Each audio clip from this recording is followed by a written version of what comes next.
अस्सलाम वालेकुम वरहमतुल्लाह। आज हम तकरीर करेंगे रेंडों के हवाले से। रेंडा बोले तो अधवाना, अधवाना बोले तो वाटरमेलन। वाटरमेलन।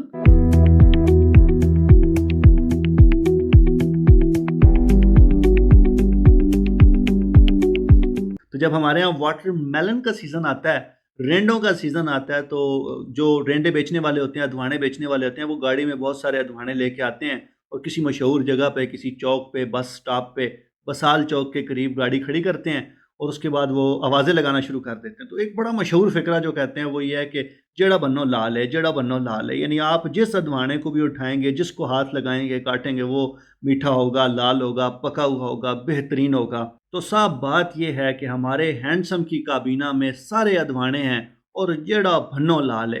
यानी आप मुराद सईद की बात करें, जरताज गुल की बात करें, शेख रशीद की बात करें, फवाद चौधरी की बात करें, और अब इस लिस्ट में जो ताज़ा इजाफा हुआ है वो जनाब ग़ुलाम सरवर साहब हैं।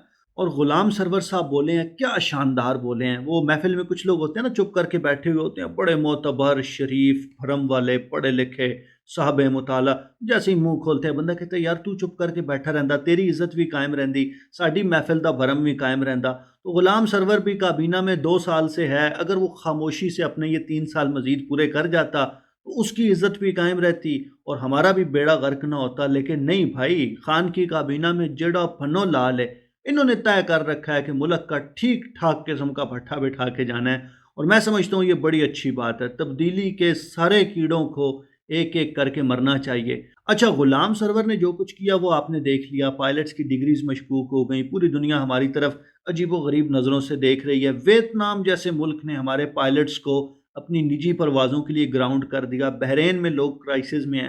बाकी भी जहाँ जहाँ खबर पहुँची है, ग़ुलाम सरवर साहब के असरात जहाँ जहाँ पहुँचे हैं, उन्होंने इसका नोटिस लिया। अच्छा, हमने इस आर्गूमेंट पे बात करनी है जो तहरीक इंसाफ के दोस्त दे रहे हैं। उनका कहना यह है कि हुकूमत का तो बुनियादी काम ही चेक एंड बैलेंस का निज़ाम कायम करना है, और ये जो जाली डिग्रीज़ वाले पायलट्स हैं या मशकूक डिग्रीज़ वाले पायलट्स हैं, इनको भर्ती करना या इनको सर्टिफिकेट्स इशू करना, ये तो पिछली हुकूमतों का कारनामा है। तो ग़ुलाम सरवर ने ऐसा कौन सा गलत काम किया? उसने तो सिर्फ गलत काम को आइडेंटिफाई किया है। उसने ये बताया है कि भाई हमारी हुकूमत इस सिलसिले में बड़े शदीद और सख्त किस्म के एक्शंस लेगी। अच्छा, अब ये आर्गूमेंट सुनने में बड़ा अच्छा लगता है, ये दलील बड़ी अच्छी लगती है। मसला ये है कि दुनिया का निज़ाम इस तरह चल नहीं रहा। दुनिया का निज़ाम चल रहा है फेस वैल्यू पे। आप कोई बात कहते हैं, मैं उस पर एतमाद करता हूँ इसलिए कि आप कह रहे हैं। मैं कोई बात कहता हूँ, आप उस पर एतमाद करते हैं इसलिए कि मैं कह रहा हूँ। और जब तक हम दोनों में से कोई एक फरीक कन्फर्म झूठा साबित ना हो जाए, हमें एक दूसरे पे एतमाद करना होगा। अगर हम ये एतमाद करना छोड़ दें, हम लोगों की फेस वैल्यू पे बात को लेना छोड़ दें, तो फिर दुनिया का निज़ाम नहीं चल सकता, क्योंकि हर चीज़ में आपको चेक एंड बैलेंस चाहिए और दुनिया इस तरह से नहीं चलती। अच्छा, ग़ुलाम सरवर साहब ने ज़्यादती ये की कि पहले फेज़ में उन्होंने कहा बहुत से पायलट्स ऐसे हैं, मेजॉरिटी ऑफ पायलट्स ऐसे हैं जिनके सर्टिफिकेट्स जाली हैं। दूसरे फेज़ में जब उन्होंने प्रेस कॉन्फ्रेंस की तो उन्होंने स्टेप बैक किया और उन्होंने कहा नहीं, जाली नहीं है बल्कि मशकूक हैं। लेकिन मसला ये था कि जो इम्प्रेशन जाना था, पूरी दुनिया में जो मैसेज जाना था, वो जा चुका था। दूसरा मसला ये हुआ कि जब हमारे एविएशन के वज़ीर ने, एक ऑफिशियल पर्सन ने ये बात की, तो वियतनाम जैसे मुल्क ने हमारे पायलट्स को ग्राउंड कर दिया, यूरोपीय यूनियन ने हमारा फ़्लाइट ऑपरेशन सस्पेंड कर दिया।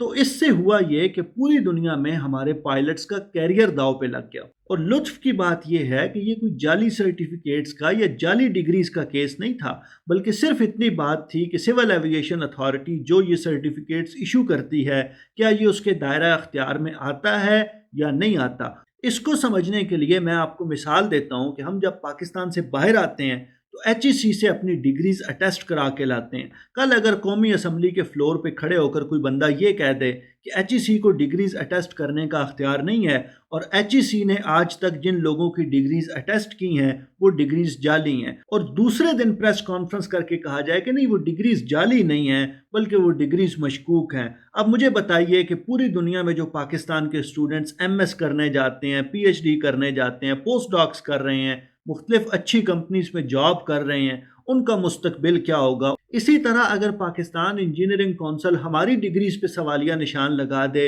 या मेडिकल डिग्रीज को एवेलुएट करने वाला कोई इदारा, मेडिकल के लाइसेंसेस जारी करने वाला इदारा हमारे डॉक्टर्स की डिग्रीज पे सवालिया निशान लगा दे, या अगर किसी यूनिवर्सिटी का चांसलर इस तरह की स्वीपिंग स्टेटमेंट दे दे, तो تو اس ادارے سے فارغ التحصیل ہونے والے لوگوں کے مستقبل کا کیا ہوگا؟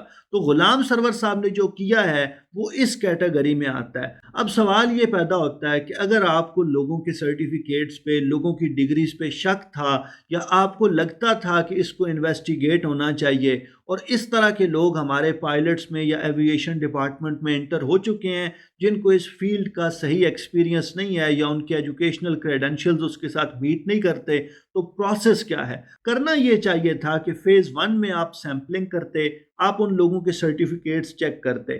اگر آپ کے ریزلٹس آپ کو یہ کہتے کہ یہاں پہ بہت زیادہ مسئلہ ہے، تو آپ اس سیمپل سائز کو بڑا کرتے، یا سول ایوییشن اتھارٹی کے ساتھ رجسٹرڈ جتنے بھی پائلٹس ہیں آپ ان کے کریڈنشلز چیک کر لیتے۔ لیکن یہ جو آپ نے تماشا لگا دیا، اپنے لوگوں کو مشکوک کر دیا، ان کے کیریئرز داؤ پہ لگا دیے، اس کا حساب کون دے گا؟ یہ ذہن میں رکھنا چاہیے کہ ہم ایک چھوٹے سے ولیج میں رہتے ہیں، اور اس ولیج میں سب سے اہم چیز تاثر ہے۔ میں ایک سائنٹسٹ ہوں، پوسٹ ڈاک کر رہا ہوں، اکیڈیمک جرنلز میں پبلش کرتا ہوں، میرے ساتھ کے کولیگز ہیں وہ بھی پبلش کرتے ہیں۔ ہمارے ہاں سائنٹیفک کمیونٹی میں ایک تاثر ہے، اور بڑا غلط تاثر ہے۔ کچھ پرٹیکولر کنٹریز کے حوالے سے یہ بات کی جاتی ہے کہ اچھا اگر یہ پیپر فلاں ملک سے آیا ہے تو یہ اتنا زیادہ ریلائبل نہیں ہے، حالانکہ ہم سب یہ جانتے ہیں کہ یہ بات فیکچولی درست بھی نہیں ہے، اور ہم اس بات کو اس طرح سے کہہ بھی نہیں سکتے، ہمیں یہ بات کہنی بھی نہیں چاہیے، لیکن ایک تاثر بن گیا ہے۔ اب خدا نہ خواستہ کل اگر فواد چودھری جوش خطابت میں یہ کہہ دے کہ پاکستان کی یونیورسٹیوں سے جتنے پیپر پبلش ہوتے ہیں ان میں سے 90% کا ڈیٹا فیک ہے، 90% کا ڈیٹا فیبریکیٹڈ ہے، تو مجھے بتائیں کہ اس کے بعد پاکستان سے جب لوگ پیپر پبلش کرنے کے لیے بھیجیں گے تو ایڈیٹرز اور ریویورز ہمیں کس نظر سے دیکھیں گے؟ اس لیے خدا نے اگر آپ کو مسند اقتدار پہ بٹھایا ہے تو اپنی رسپانسبلٹی کا احساس کیجئے۔ آپ اس طرح کی سویپنگ سٹیٹمنٹ نہیں دے سکتے۔ آپ کو اس طرح کی سویپنگ سٹیٹمنٹ دے کے لوگوں کے کیریئرز داؤ پہ نہیں لگانے چاہیے۔ میں سمجھتا ہوں کہ غلام سرور خان صاحب کو اپنے اس بیان پہ پاکستان کے عوام سے اور ان تمام لوگوں سے معافی مانگنی چاہیے جن کا کیریئر ان کی وجہ سے داؤ پہ لگا ہے، لیکن ایسا نہیں ہوگا، ان کے بیان پہ کسی قسم کی سرزنش نہیں ہوگی، کیونکہ خان صاحب کی کابینہ میں جیڑا بھنو لال ہے، ایک سے ایک بڑھ کے نمونہ اکٹھا کیا ہوا ہے۔ جون ایلیا نے کہا تھا جو رد کیے گئے زمانے سے 1 صدی پہلے، وہ لوگ ہم پہ مسلط ہیں اس زمانے میں۔ آپ اس حوالے سے کیا سوچتے ہیں؟ ہمیں ضرور بتائیے۔ بہت شکریہ۔